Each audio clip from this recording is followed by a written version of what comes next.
So ngayon, July 21, 2025, 7:29 PM, mananalangin po tayo.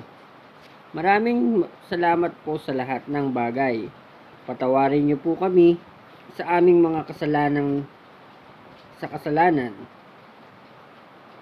sa aming mga nagawang kasalanan, sa isip, sa salita, sa gawa, sa espiritu, at sa laman. Alam ko na tag-ulan ngayon. Ganun pa man, naway ingatan niyo po kami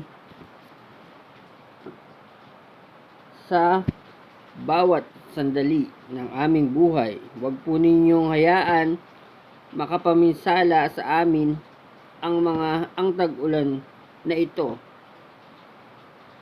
Maging ang hangin man o baha o anumang may kaugnayan sa ulan na ito, sa tag-ulan na ito, sa pangalan ni Jesus.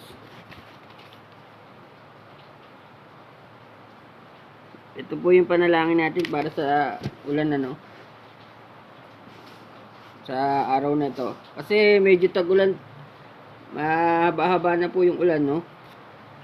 So, isang rin to, na baka nakakalimot tayo manalangin kahit na mananalangin lang tayo kung meron na tayong sakunang nandun na tayo sa sakuna. So manalangin tayo kahit na bilang pasasalamat na kahit pangit ang nangyayari, tanggapin natin ng may pasasalamat lahat ng bagay at may pananampalataya sa pangalan ni Jesus.